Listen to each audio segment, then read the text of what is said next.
On July 12th, the U.S. government sent a formal request to Korean government demanding the opening of bilateral consultation for possible renegotiation or revision of the existing U.S.-Korea free trade agreement. The content of the notice was not a surprise, but the timing of it was a big surprise for many people because it came much sooner than anyone had ever expected. So, what's behind this recent development and what's ahead for Korea in terms of these talks coming up for both countries? We'll talk about all those right here in this program, Upfront.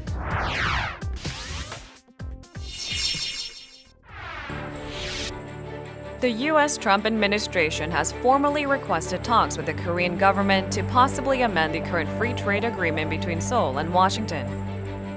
The U.S. Trade Representative sent a letter on July 12 to Korea's Ministry of Trade, Industry and Energy asking to convene a joint committee of the Korea-U.S. FTA to discuss possible amendments and modifications to the agreement.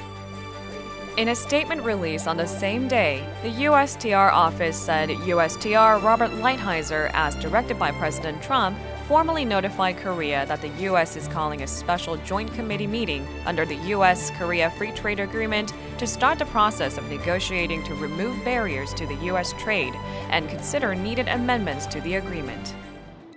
Just a day after the letter was sent, President Trump told reporters that Washington and Seoul had already started renegotiating the agreement, which he described as a horrible deal. In response to a notification from the U.S. Trade Office, which came just 2 weeks after the Korea-U.S. bilateral summit, Korea's Trade Ministry said it will send a senior official to the United States to settle on the schedule and agenda for a suggested joint meeting. But at the same time, it emphasized that the USTR's letter doesn't use the term renegotiation, but rather amendment or modification. The ministry said it will point out that the bilateral trade deal is mutually beneficial for both countries and discuss ways to reduce the U.S. trade deficit with Korea during the proposed special joint committee meeting. The Korea-U.S. FTA will be back on the negotiating table 5 years after it took effect. On this week's Upfront, we examine the key issues surrounding the possible amendment and discuss how Korea should respond.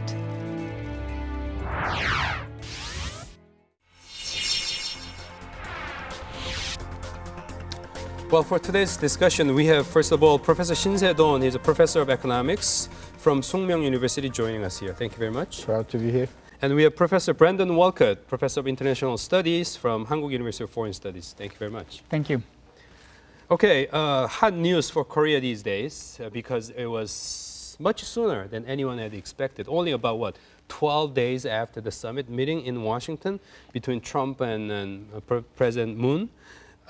Some people were saying, well, Korean business community had promised 40 trillion won worth of investment in the United States during this presidential trip, and still this came only after 12 days. Mm-hmm. So it was no good value, no use. All the efforts went kind of wasted with some exaggeration.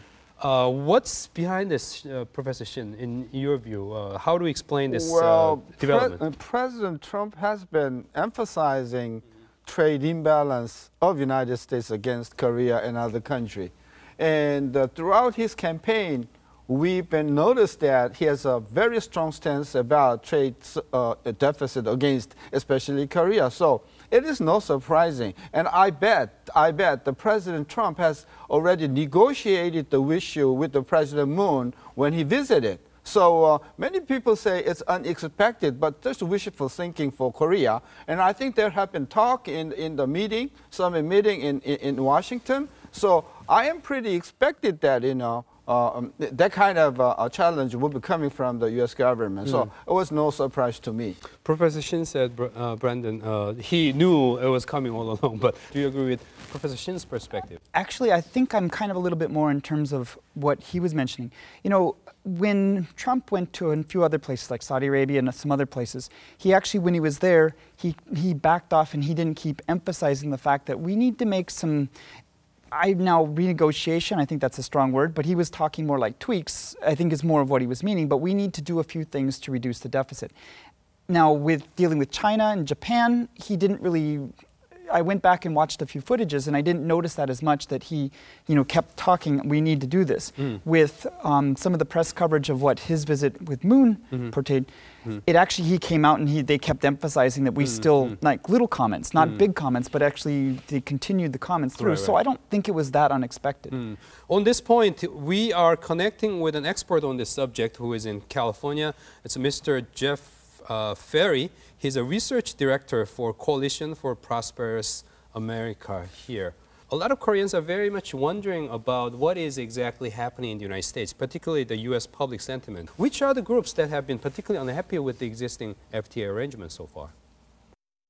The American public has the sense that trade has not worked for American people, but particularly American workers. So as you probably know, what we saw in last November's election was an enormous amount of support for Donald Trump, who has never been a politician before in the industrial Midwest. So those are the states from Pennsylvania across Ohio and Indiana, Illinois, Wisconsin, and even Iowa, which is a little further west. Those are the states where there's a lot of dissatisfaction with our trading position. And frankly, the Trump administration and the Democratic Party have a lot of work to do still to convince voters that they, A, care about that problem, and B, have solutions to that problem. Okay, so traditional kind of Rust Belt states plus others here, that's what you're talking about. Then if this agreement needs to be revised or amended or even renegotiated, on what grounds and the premises should those talks start? There has to be some kind of common ground from which both sides come together. So what will be those common grounds or foundational premises we're talking about? Well, it's tough to, we need a complete fresh look at the United States trade agreements, because I don't know if you or your viewers know this, but the United States has run trade deficits for 40 years. We have not had a trade surplus year since 1975. South Korea has had trade surpluses pretty much every year this century, and even before that. You run your economy very well, and you've seen excellent economic growth and excellent rises in real living standards. What we have here is stagnation in living standards, industrial decline, and continued trade deficits. So what we need to do is to revise our attitude to trade, to say, how can trade help us build our economy? Because, the U.S. having a strong economy is good not just for the U.S., but for all of its allies too. Okay, and when the actual discussion takes place, what do you think are the particular parts of the agreement that will be discussed? And also, what are some of the possible ramifications for the United States if the country wants to re-engage this kind of reopening of the existing deals, if the United States wants to continue on setting up trade agreements going forward? There are a number of non-tariff barriers that prevent the U.S. from increasing exports into South Korea. Tariffs have come down, as they do in all these free trade agreements, but many countries, and I'm going to include South Korea in that category, have other ways of keeping out exports. You have a very successful automobile industry and home appliance industry, and you privilege your own steel as a component, an element in that supply chain. And you make it very hard for American companies to sell components, subsystems, and raw materials into your economy. You need to address those non-tariff barriers so we can export more, so the trade deficit can come down. And if you don't do that, what frankly I'm going to say to the Trump administration is this trade agreement doesn't work for the United States, and the United States needs to worry about its own economy and growing its economy. Now, having said all that, and you asked me to conclude, what I would say in conclusion is our goals are to build our economy, to become a stronger economy, to continue to trade with the world, but on a stronger basis, on a basis that works for the 21st century. I want us to remain a very close ally of South Korea, and I want us to be your best ally when it comes to the military and the security situation, because the United States cares deeply about defending freedom and a good balance of power in Asia. Thank you, Mr. Jeff Ferry, Research Director for the Coalition for Prosperous America. Okay, reactions here. I guess I want to go to Brandon first. I'm sure your position is quite mixed and it's hard to come up with a clear one-set position. But what's your reaction to these words from Mr. Ferry? In general, I think he's right on a lot of different instances in terms of, now, have we traditionally had a lot of deficit? Pretty well. I believe he's actually correct in terms of the last 40 years. But I think when 1975, when he mentioned this, 1975 up until the mid-80s, for example, most of the FTAs and the different trade deals, to my knowledge, have been put forward in terms of the United States when they went to a country and said, we want to make a deal with you. It wasn't just looking at the economic implications. We don't want to just do good business. We were actually putting forth the FTA or the trade deal to essentially help them grow and build their economy and become an additional bastion against communism or America's enemies. So to put additional money in the pockets of, say, Korean companies to help Korea become stronger, of course, we made it a little bit more one-sided. We lost a little bit, sure, but we actually helped Korea, South Africa, and a lot of other places kind of grow their economies to, But there was a long time ago during the Cold War and so on, but things have changed a lot, right? But I think a lot of what's been the more recent side of the FTAs has been, for example, a lot of the FTAs now where we can't really necessarily point fingers and say, it's all Korea's fault. And say, you guys, it's your deals because you've got maybe preferential treatment for Korean steel for cars and home appliances. It's all your fault why we have a decline in our steel industry. Well, maybe we do have, maybe that is the case with Korea. But if it wasn't Korea, then it would be China or a lot of other countries taking advantage. So I think the comments that he was making was more just the trade situation in general. It wasn't necessarily aimed at saying, you Koreans, you guys are bad, or this whole trade deal is bad. I'm not saying that.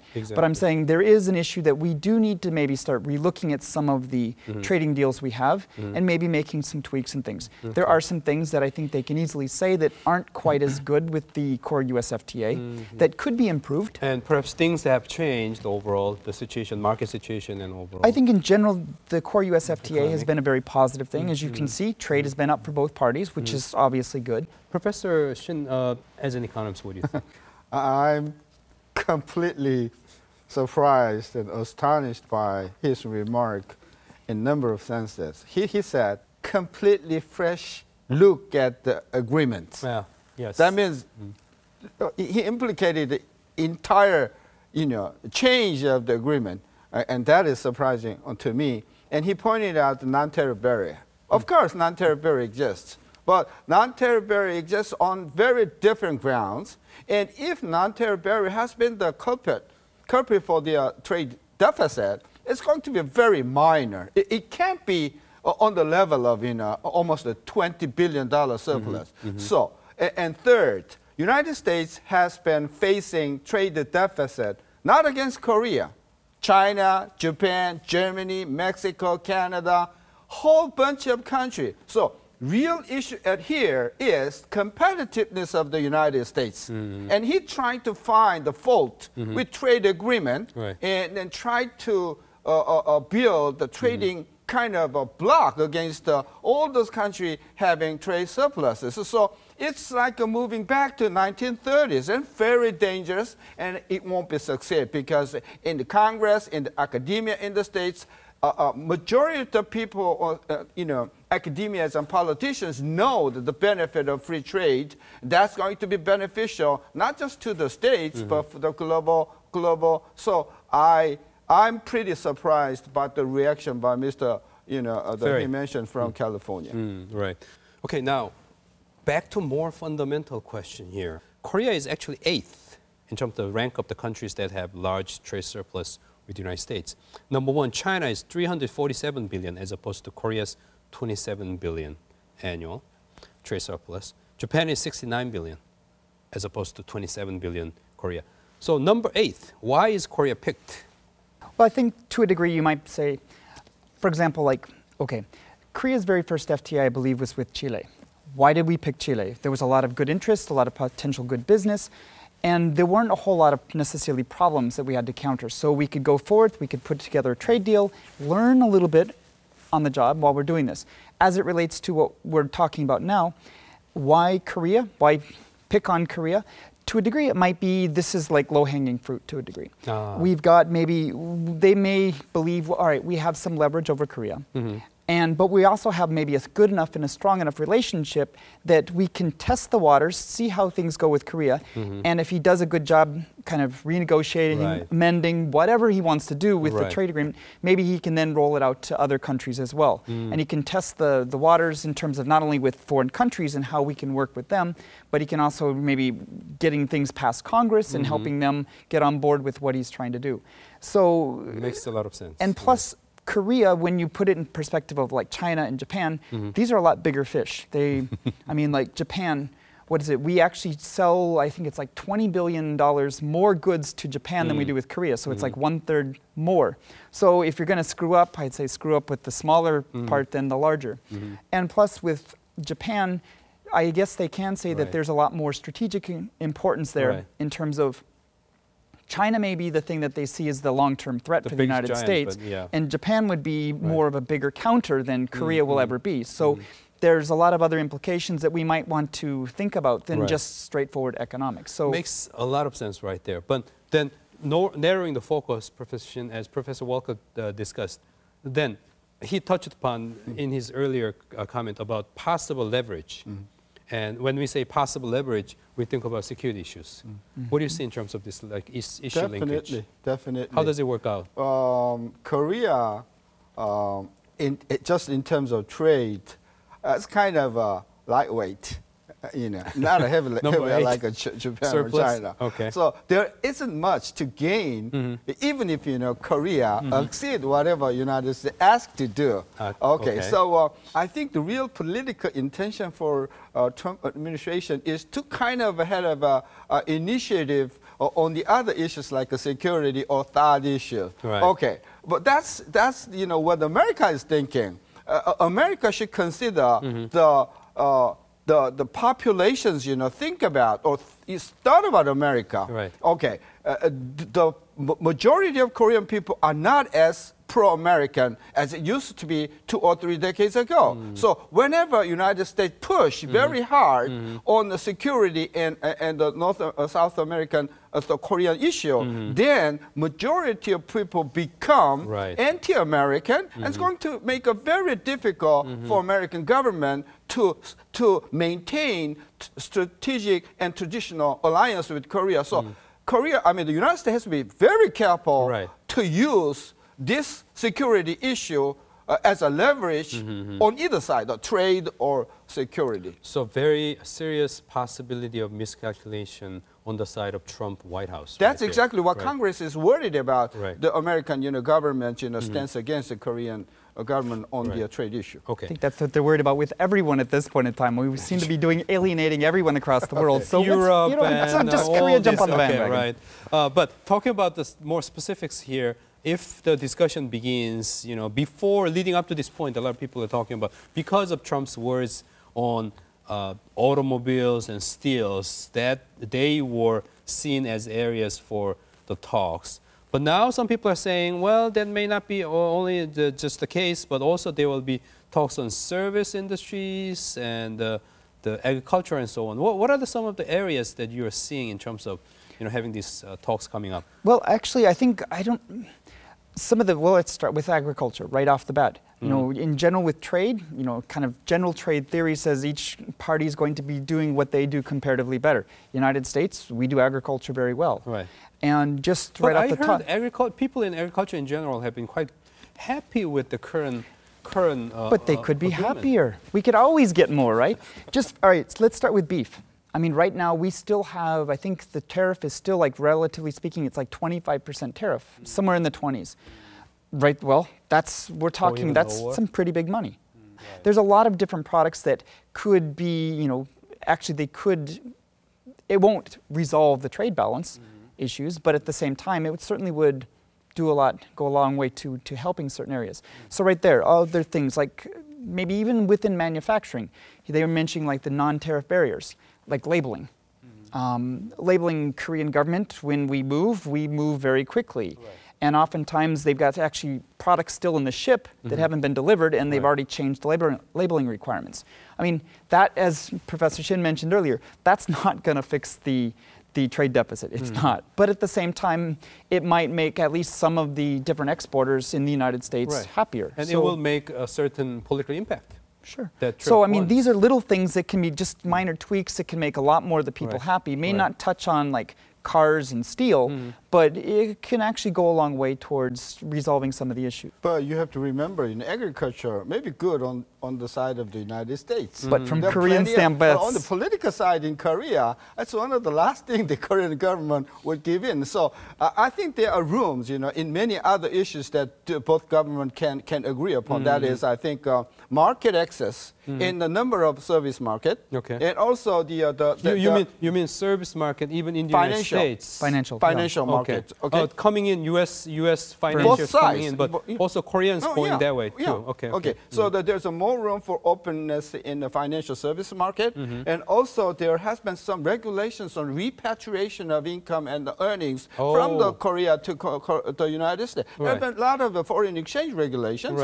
So market access in financial services, and also regulations on the repatriation of the income and the investment. So there are a bunch of issues that could contribute to the furthering of mutual trade. So I think there are much of a room for mutually beneficial agreement on both sides. If they touch upon that, I think the further consideration and discussion about the Korea FTA will be very successful. But United States, if insisted upon some other political issue or agricultural issue, that won't be helpful for both countries. So I think I'm pretty positive that both countries, would come up with a very mutually acceptable and beneficial agreements or amendments or modification within short period of time. I was going to say, it's the same thing as they were mentioning earlier with Kerry that we saw in the interview. The U.S. comes in, rolls in with cars, steel. Korea's like agriculture, and they're like, it's just going to lead up to a huge. That's when we do have a breakdown in the FTA and they come. But there's a lot of, as we mentioned, there's a lot of different areas that can be we can do a lot of good and improve the trade situation. And improve the both sides, addressing both sides' concerns. But this is what we call negotiation. This is like when you've got two people in a family, a husband and wife, and they, it's inevitable they're going to have disagreements and fight. Okay? It doesn't mean maybe once or twice the husband sleeps on the couch occasionally, but the point is, at the end of the day, they're still a family and they still go forward and build a mutually beneficial life. But if each side kind of sticks to their guns, steel, agriculture, we're going to have issues. Okay, very good analogy right there. Then, as a wrap-up, Professor Shin, as a Korean economist, if we are talking about any economic impact of this talks, what do you see in terms of how the way we revise the current agreement or whatever? What kind of impact are we seeing? Well, my first premise is that sooner or later, two governments will end up with a very mutually beneficial agreement. The contention between two governments. You are saying both sides will reach a agreement that will satisfy both sides. Yeah, both sides. And with that, I think the trade issue or FTA issue won't be everlasting issue for both government. So we'll work on it and then we'll leave it behind and then we move forward. So and second thing is Korea-United States trade is important. But about 15% for entire Korean trade. So it's relatively speaking smaller than China, smaller than East Asian country. So for Korea, United States is not a major trading partner as it used to be in 60s and 70s. United States has to remember that. For Korea, our scope of market or export is not confined to America. So many government officials in current administration might think that even if they nullify or terminate foreign trade agreement with the Korea, that effect won't be as great as many people are afraid. I heard that too. I think final resolution should be ending up with the mutually acceptable, beneficial, and I'm pretty hopeful about that. Okay, so in a way we have what the negotiation experts call BATNA, better alternative to non-agreement or whatever. So in a way Korea can do away with it, in theory at least. I don't think it's politically in reality possible. too, yeah. Okay. Anyway, thank you very much for both of you. Professor Shin Se-don from Sookmyung University, Professor Brandon Walcutt from Hankuk University of Foreign Studies for joining us, and wonderful views and perspective. And I'm sure our viewers who have joined from all around the world have felt the same way about all these comments and perspectives shared this time. And next time when we talk about important issues like this that affects Korea as well as the world, we want to ask you to join once again. Until then, this has been Kim Yong-chul. Thank you very much.